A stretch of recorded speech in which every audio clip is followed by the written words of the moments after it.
Ngayon mga boss chief mo sir, nakita ko yung grupo nitong sila eto Dun sa final, yung grupo, yung ano 'to Salsalero, Banateros.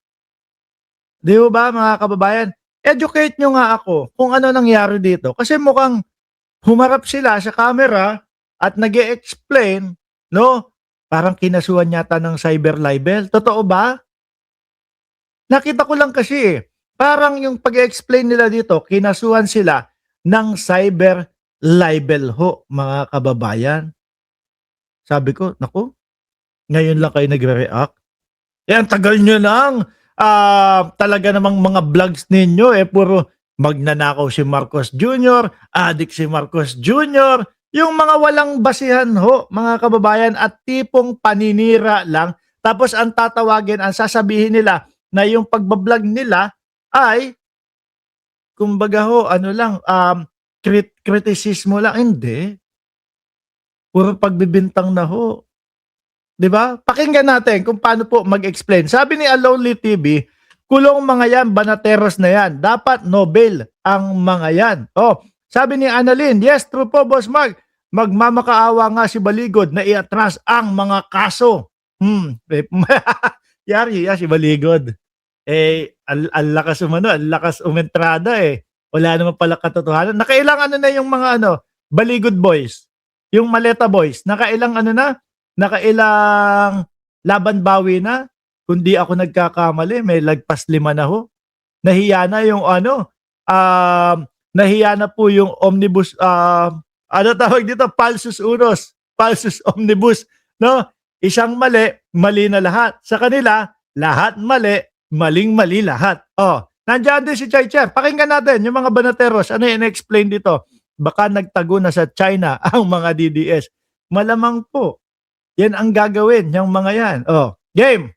tungkol dun sa final, sa amin parang napakabalat sibuyas ng ating mga government. Yan.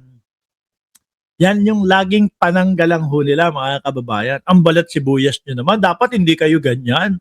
Kasi mga boss ni Pamo Sir, sa mga pagbablog, ano po, kailangan may hangganan din. Kapag hindi mo mapatunayan, wala kang ebidensya, wala kang pagpapatunay doon sa mga sinasabi mo, tanungin mo sila, ano po ba ito? Totoo po ba ito? Hindi, rektaan kung mga mag-vlog ho ito, mga kababayan 'Di ba? Parang wala nang bukas. Parang hindi na matatanggal sa kapangyarihan ang dating Pangulong Rodrigo Duterte.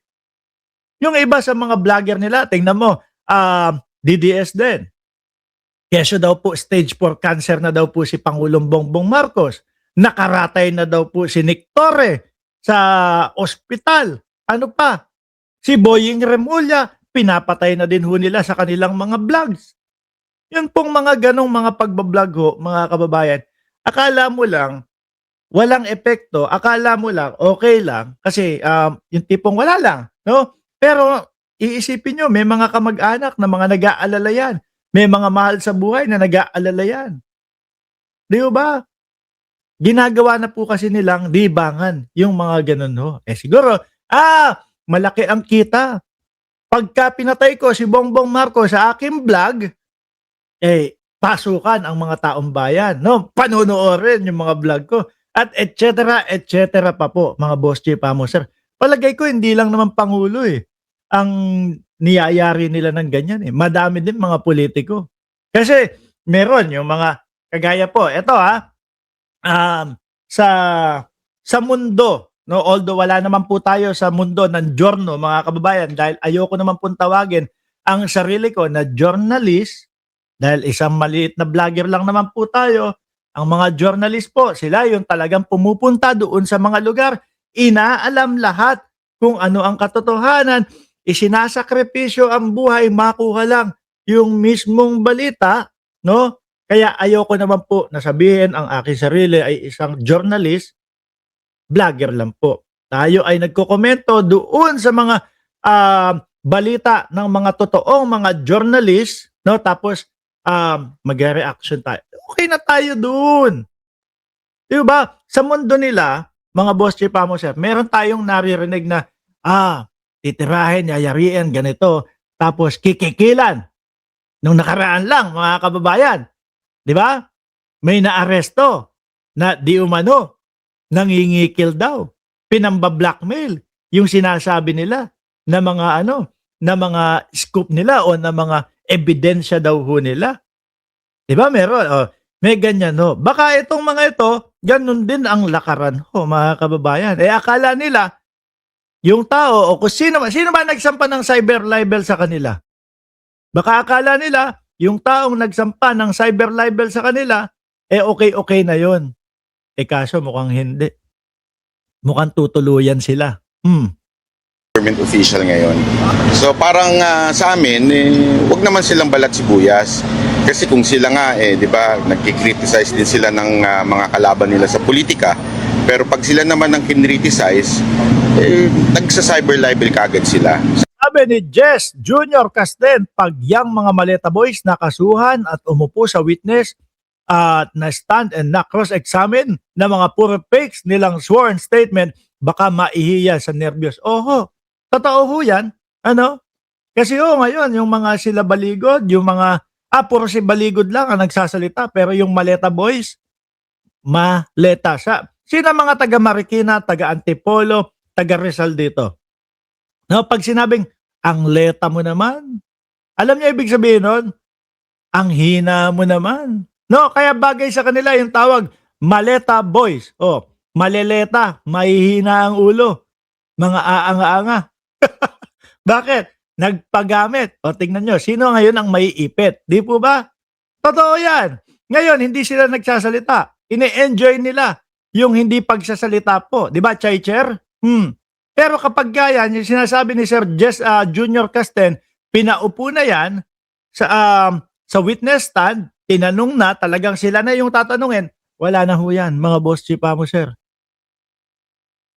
Malamang iyakan na ho yung 18 marites na yan.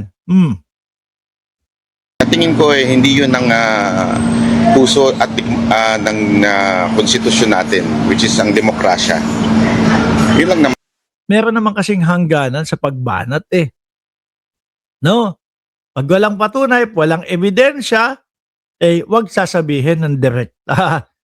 Wag yung, grabe naman kasi kayo talaga. Hindi, sa totoo lang, kung makikita niyo po yung mga vlogs nitong mga ito, mga bossing, yung iba nang hihingi ng wheelchair.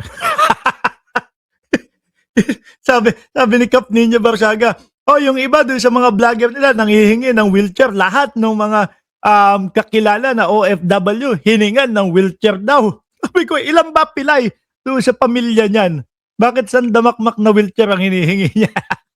Hindi, doon kasi uso yung mga Gcashan ho eh. Ano?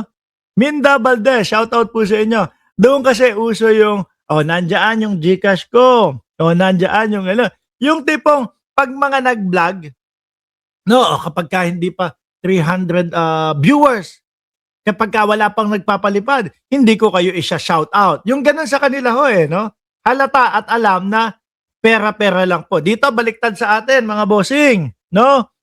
Dito, ino-off namin yung yung palipad. Sabi ko nga, wag na kayo magpapalipad. Okay na ho kami.